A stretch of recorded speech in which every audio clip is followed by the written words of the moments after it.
तो याद होगा वर्ष 2018 में जब इजराइल के प्रधानमंत्री बेंजामिन नेतन्याहू भारत के दौरे पर आए थे और मुंबई में उनका एक कार्यक्रम था।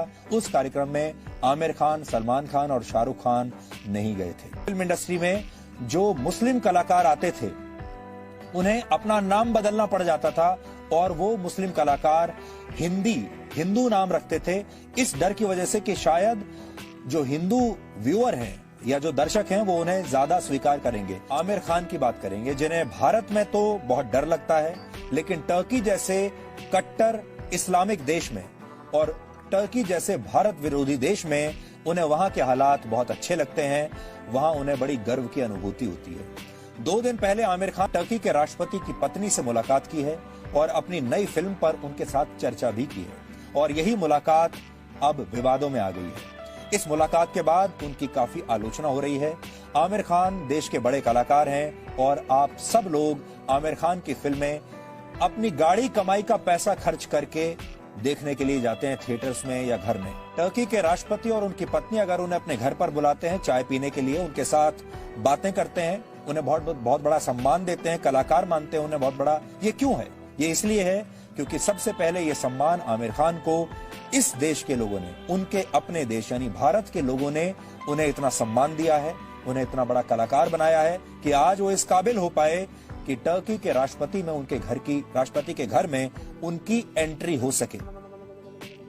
लेकिन आज उनकी आलोचना जो हो रही है वो काफी हद तक सही भी है, क्योंकि खुद आमिर खान कुछ वर्ष पहले भारत की असहनशीलता की बात करते थे और ये कहते थे कि उन्हें और उनके परिवार को भारत के माहौल से डर लगता है। वो ये बात खुलकर कह चुके हैं कि उन्हें यहाँ डर लगता है और उनका परिवार तो उन्हें ये भी कह चुका है कि हमें भारत छोड़कर कहीं और शिफ्ट हो जाना चाहिए। लेकिन उन्हें टर्की में डर नहीं लगता। टर्की में वो बहुत आजाद महसूस करते हैं। टर्की जैसे देश की असहनशीलता और उसका भारत विरोधी रवैया आमिर खान जैसे अभिनेताओं को नजर नहीं आया और हम ये मान नहीं सकते कि आमिर खान को इसके बारे में पता नहीं होगा। आमिर खान काफी पढ़ाई लिखाई करते हैं, आमिर खान न्यूज में बहुत दिलचस्पी रखते हैं। मैं आमिर खान को जानता हूं और इसलिए आपको बता सकता हूं कि आमिर खान की जो नजर है वो सिर्फ भारत नहीं, दुनिया में हर जगह कहां क्या हो रहा है हर चीज पर उनकी नजर रहती है और हर चीज पर उनकी अपनी एक राय भी रहती है। आमिर खान ने टर्की के राष्ट्रपति की पत्नी से मुलाकात करने में कोई हिचकिचाहट नहीं दिखाई।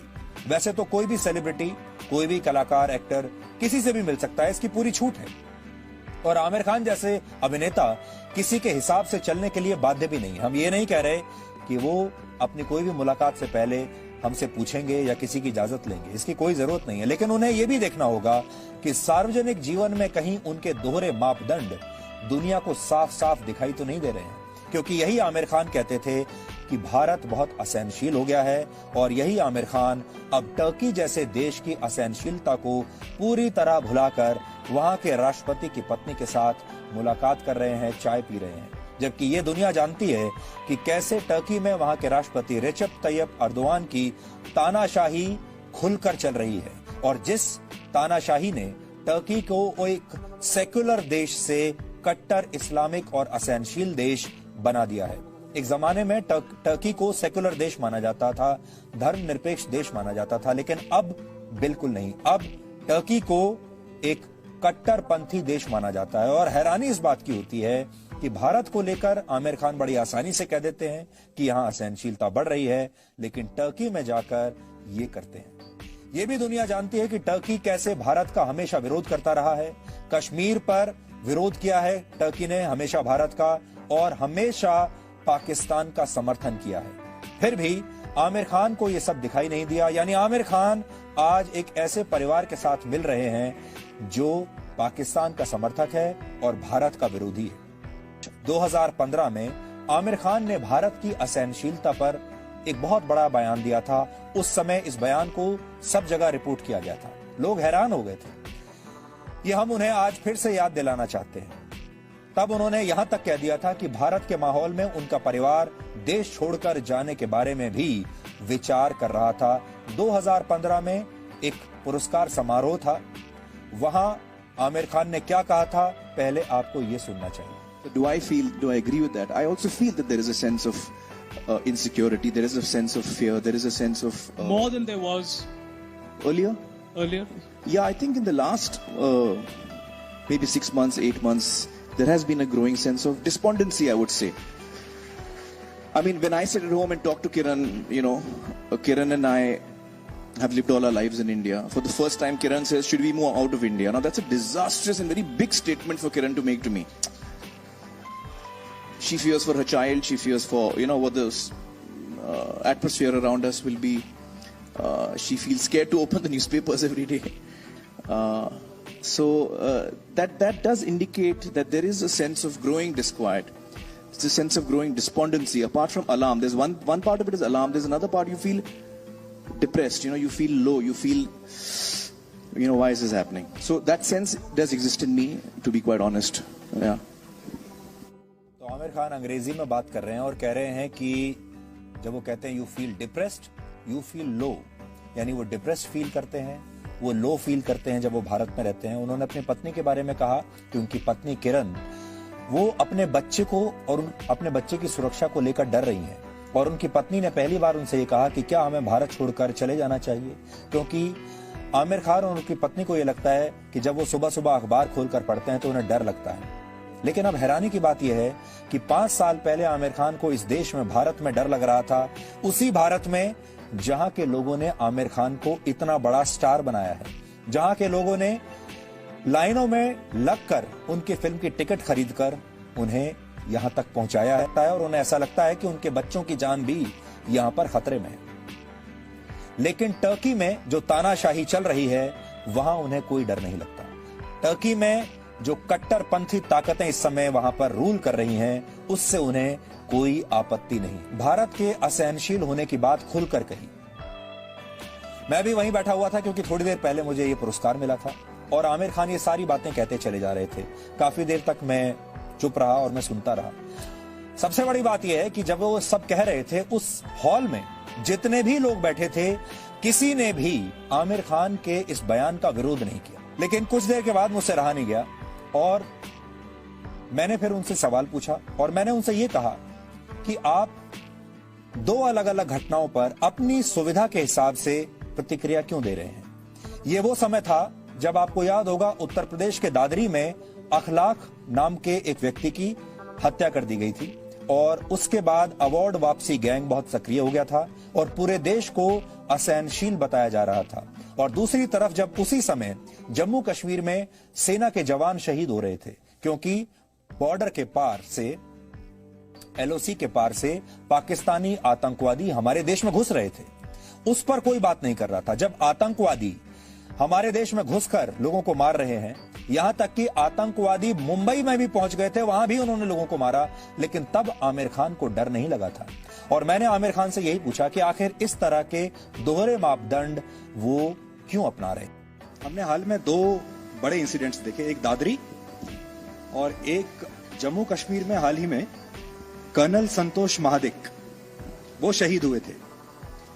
कर्नल संतोष महादिक को एक आतंकवादी ने मारा अभी पिछले हफ्ते, और दादरी का जो घटना थी वो हम सब जानते ही हैं। Both are act of violence.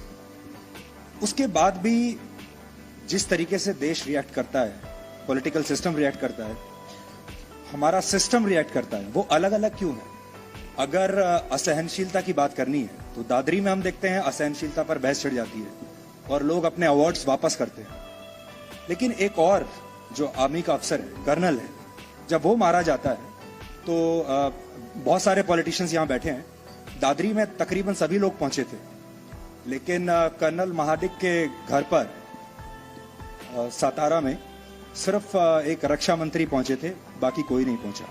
So why do we have this double standard. मेरा सवाल ये है, why do we have this double standard while reporting also, while having a debate also, and while giving a reaction also on this?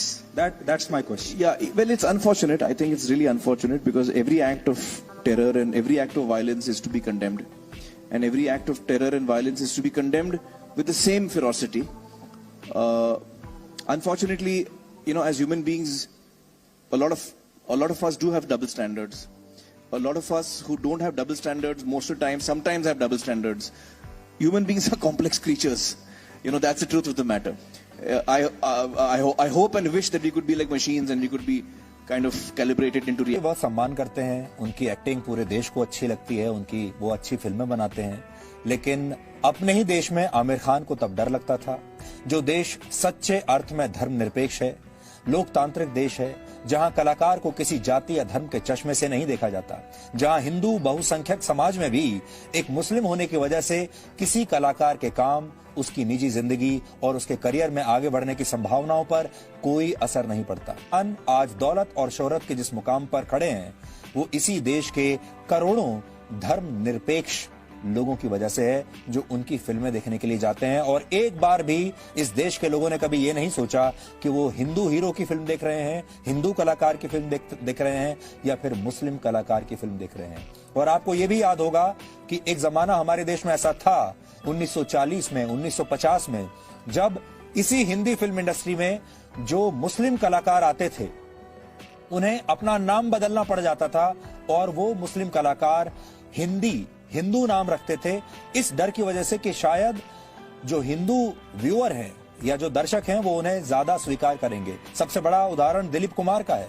Dilip Kumar ने अपना मुस्लिम नाम छोड़कर हिंदू नाम क्यों अपनाया, यूसुफ खान से दिलीप कुमार क्यों हुए, इससे आपको समझ में आ जाएगा। लेकिन आज किसी भी मुस्लिम कलाकार को ये करने की जरूरत नहीं है, आज उसे अपना नाम बदलने की जरूरत नहीं है। ये कितनी बड़ी बात है। फिर भी आमिर खान के लिए भारत नहीं, वो टर्की ही सहनशील है, जहां मुस्लिम कट्टरपंथ को बढ़ावा दे रहे राष्ट्रपति अर्दोआन की दुनिया भर में आलोचना हो रही है। और इसका सबसे बड़ा उदाहरण हाया सोफिया है। ये टर्की का शहर इस्तांबुल में एक बहुत मशहूर और प्राचीन म्यूजियम था, जिसे अर्दोआन के राज में कुछ हफ्ते पहले ही एक मस्जिद में बदल दिया। लेकिन टर्की जैसे इस्लामिक देश के राष्ट्रपति की पत्नी से मिलने में उन्हें कोई परेशानी नहीं। आपको याद होगा वर्ष 2018 में जब इजराइल के प्रधानमंत्री बेंजामिन नेतन्याहू भारत के दौरे पर आए थे और मुंबई में उनका एक कार्यक्रम था, उस कार्यक्रम में आमिर खान, सलमान खान और शाहरुख खान नहीं गए थे।